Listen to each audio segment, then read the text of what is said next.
जेके update देख रहे हैं आप और मैं हूं आपके साथ आदित्य राजपूत। आज हमारे साथ बात करने के लिए मौजूद हैं भारतीय जनता पार्टी की स्पोक्स पर्सन रजनी सेठी जी।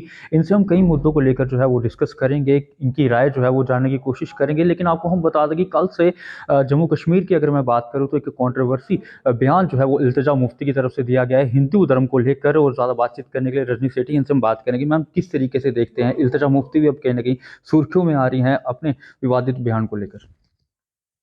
देखिए, मुझे लगता है कि जो पीडीपी का एक लक्ष्य रहा है, कहीं न कहीं जम्मू कश्मीर में सिर्फ़ एक हिंदू-मुसलमान की राजनीति करके अपनी राजनीति को बढ़ाना, वो उनका लक्ष्य रहा है।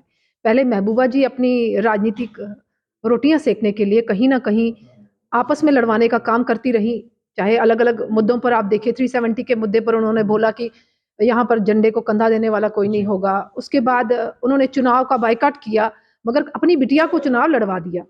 तो ये दिखाता है कि कहीं न कहीं उनकी मंशा जम्मू कश्मीर में उथल-पुथल मचाने की है। इल्तिजा जी चुनाव लड़ी हैं मगर चुनाव हार गई, क्योंकि अब जम्मू कश्मीर के लोग ये एक्सेप्ट नहीं कर रहे कि यहाँ पर हिंदू-मुसलमान की राजनीति हो। कश्मीर के लोग भी चाहते हैं कि यहाँ डेवलपमेंट हो, जो उन्हें देखने को मिली मोदी सरकार में।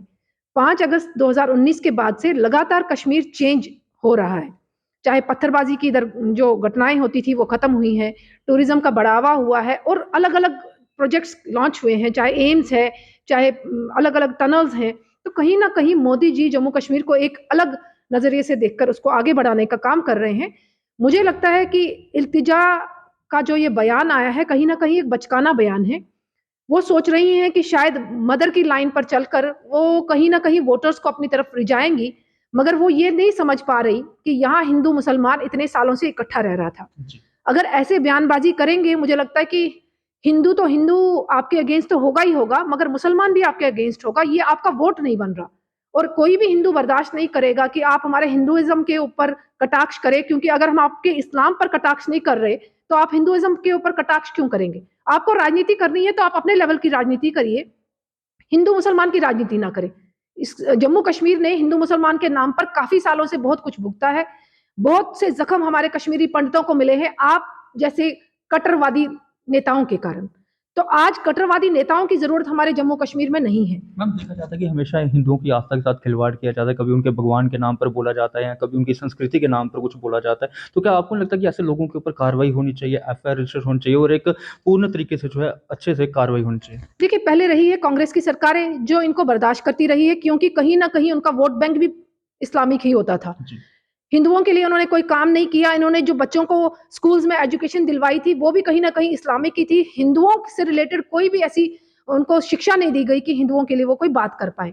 मुझे लगता है कि केंद्र सरकार को और हमारी जम्मू कश्मीर के एलजी साहब को तुरंत एक्शन करते हुए इल्तिजा मुफ्ती के अगेंस्ट एफआईआर दर्ज करवानी चाहिए, क्योंकि अगर ऐसे बयानबाज़ी एक मुस्लिम होकर वो दे रही हैं, अगर कल किसी हिंदू भाई ने ऐसा बयान दिया या मिसाल के तौर पर प्रवक्ता के नाते मैं ऐसा बयान दे दूँ, तो मेरे अगेंस्ट तो सारे इस्लामिक एक साथ इकट्ठे हो जी, जाएँगे। जी। तो मुझे लगता है कि एलजी साहब को देखना चाहिए कि आपसी भाईचारा जम्मू कश्मीर में बना रहे, हिंदू वर्सेस मुस्लिम ना हो।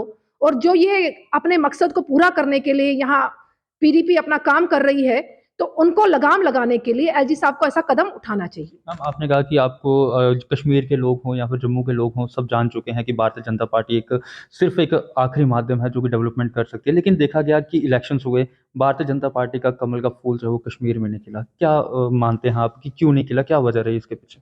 देखिए, ऐसा नहीं है कि कमल का फूल कश्मीर में नहीं खिला। इतने सालों में बीजेपी की एंट्री ये लोग नहीं होने देना चाहते थे कश्मीर में। इन्होंने एक प्रोपेगेंडा वहाँ चला दिया, जो बीजेपी है वो एंटी मुस्लिम है। मगर जब लोगों ने खुद देखा कि वहाँ पर बीजेपी ने उनके लिए काम किए हैं, वहाँ पर हमारे हज़ारों कार्यकर्ता कश्मीर में भाजपा के जुड़े हुए हैं और मुझे लगता है 3 से 4 सीटें जो हम सेकंड रेंज में रहे हैं, तो हमें और मेहनत करने की ज़रूरत है कश्मीर में। कश्मीर के लोग एक्सेप्ट कर रहे हैं मोदी जी को। आपने वीडियोज़ भी देखी होंगी कि वहाँ के क्या लगता है कि लोग कहाँ पर चूक रह गई? कहीं चूक नहीं रही है। हम जो लक्ष्य लेकर चल रहे थे, हमारा पहला मकसद था जम्मू कश्मीर में शांति का माहौल बनाना, जो 2019 के बाद से लगातार हम लोग कर रहे हैं। हमारा मकसद कोई वोट लेना नहीं था। हम चाहते थे कि जम्मू कश्मीर में लोगों को अपने वोटिंग राइट्स की वैल्यू का पता लगे, जो आपने देखा कि लोकसभा के चुनाव में भी और असेंबली के चुनाव में भी वो उन्होंने अपने राइट्स का बेनिफिट लिया भी है। तो कहीं न कहीं आने वाले दिनों में जब भी चुनाव होंगे, तो लोगों को अपने राइट्स का पता लगते हुए, क्योंकि एनसी ने जो वादे किए थे, अभी आपने देखा असेंबली चुनाव में 1.5 महीना 2 महीने होने लगे हैं उनकी जी। सरकार को बने हुए। जी। जो उन्होंने मैनिफेस्टो में पॉइंट्स रखे थे, उस बिहाफ पे उन्होंने अभी तक कोई भी कदम नहीं उठाया है। वो कह रहे हैं कि जी केंद्र सरकार अगर स्टेट बनाती है तो उसके बाद हम काम कर पाएँगे। तो मगर ऐसा वादा तो आप लोगों ने कहीं पे भी लोगों से नहीं किया था कि जो हमारे मैनिफेस्टो में पॉइंट्स हैं, अगर स्टेट की गवर्नमेंट बनेगी, तो उसके बाद ये पॉइंट्स कंप्लीट किए जाएँगे। तो मेरे को लगता है कि लोग समझ गए हैं कि भाजपा जो कहती है, वो करती भी है और जो ये पॉलिटिकल पार्टीज़ इतने सालों से जम्मू कश्मीर को तबाह कर रही हैं, वो सिर्फ कहती हैं और करती नहीं हैं। मैम लगभग 10 साल के बाद भारतीय जनता पार्टी को सड़कों पर आना पड़ा, प्रदर्शन करने पड़े। तो क्या लगता है कि अभी और प्रदर्शन करने की ज़रूरत पड़ेगी? जिस तरह से आप भी कह रहे हैं कि नेशनल कॉन्फ्रेंस ने जो वादे किए अभी तक पूरे नहीं किए, लेकिन भारतीय जनता पार्टी ने वादे किए थे जो अभी तक पूरे नहीं हो पाए हैं। कौन से प्रदर्शन मतलब प्रोटेस्ट कहाँ पे हुए भाजपा के? आपने भारतीय जनता पार्टी ने प्रदर्शन किया ना अभी, कुछ दिन पहले आपके जितने भी एमएलएज़ थे। देखिए, प्रोटेस्ट जो होते हैं, वो कहीं न कहीं जब सरकार कोई वादा पूरा नहीं करती, तो उसके लिए होते हैं।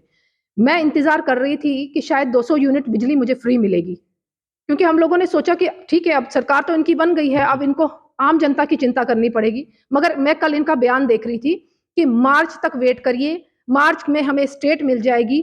पहले तो मुझे ये समझ नहीं है कि ऑफ़िशियली स्टेटमेंट तो हमारी केंद्र की तरफ से कोई आई नहीं कि स्टेट कब तक अनाउंस होगी। तो ये लोगों को फिर से गुमराह कर रहे हैं कि स्टेट आने वाली है, मार्च तक वेट करिए। उसका मतलब ये 6 महीने के लिए फिर से मैनिफेस्टो को पेंडिंग कर रहे हैं। तो लोगों ने इनको वोट अगर दिया है, कहीं न कहीं अपनी डिमांड्स को पूरा करने के लिए दिया। अगर हम सड़कों पर निकल रहे हैं तो इनके एमएलए जो लगातार बात कर रहे हैं, अभी अब जो करंट इश्यू है, रोहिंग्यास को जो बाहर निकाला गया है या उनकी बिजली पानी को बंद करा गया है, तो इन्हीं का एक एमएलए जो है जावेद राणा, वो बता रहे हैं कि इनका पानी जी फिर से मुहैया करवाया जाएगा, इनको फिर से वो रेगुलराइज़ किया जाएगा। तो कहने का मतलब ये है कि इनकी मंशा दिखाती है कि ये जम्मू के हितैषी नहीं है, ये एक धर्म विशेष के हितैषी हैं। इनको अपने धर्म के लोग दिखते हैं तो इनको ह्यूमैनिटेरियन ग्राउंड दिखता है। अगर हिंदू धर्म का कोई इस तरीके से गुज़र रहा हो तो उनके लिए इनके पास कोई जवाब नहीं होता। तो मेरा सवाल यही है कि ये सरकार जो बनी है, कहीं न कहीं जम्मू कश्मीर के विरोध के लिए बनी है। जम्मू को कोई बेनिफिट नहीं मिल रहा, इवन कि कश्मीर को भी नहीं मिल रहा। कश्मीर की भी जनता सड़कों पर है। ये यहाँ के ही प्रोटेस्ट नहीं कर रहे, कश्मीर के भी लोग प्रोटेस्ट कर रहे हैं कि इनसे अच्छे तो मोदी जी जो कहते हैं वो करते भी हैं। एनसी ने जो कहा वो नहीं किया। मैम आखिरी सवाल रहेगा आपसे, जिस तरीके से अगर बात की जाए तो कश्मीर में असेंबली सेशन शुरू हुआ, तो जो भारतीय जनता पार्टी के एमएलएज़ थे उन्हें मार्शल द्वारा जो है वो असेंबली से बाहर निकाला गया। क्या लगता है कि अब जब जम्मू में असेंबली लगेगी, क्या वैसा ही बर्ताव जो है दोबारा से भारतीय जनता पार्टी के एमएलएज़ के साथ किया जाएगा? बहुत ही शर्मनाक जो वारदात वहाँ पे हुई है, मैंने फर्स्ट टाइम ऐसा देखा एपिसोड कि एक पढ़े-लिखे लोगों द्वारा चुने गए एमएलएज़ को धक्के देकर निकाला गया और वहाँ पर स्पीकर बोल रहा है थ्रो देम आउट। स्पीकर का फर्ज होता है आपस में पैच करवाना, आपस में डिस्कशन करवा के उसका सॉल्यूशन सॉल्यूशन देना। निकालना। तो वो कह रहे हैं कि इनको बाहर फेंक दीजिए, जैसे वो कोई क्रिमिनल थे या चोर थे जिनको वहां से फेंका गया। तो पहले तो मुझे लगता है कि लॉ के अकॉर्डिंग भी इनको जवाब देना चाहिए कि हमारे एमएलए जो चुनकर यहाँ से जनता ने भेजे, उनको अगर आप इस तरीके से बाहर फेंकेंगे तो वो जम्मू की जनता की बात कैसे रखेंगे?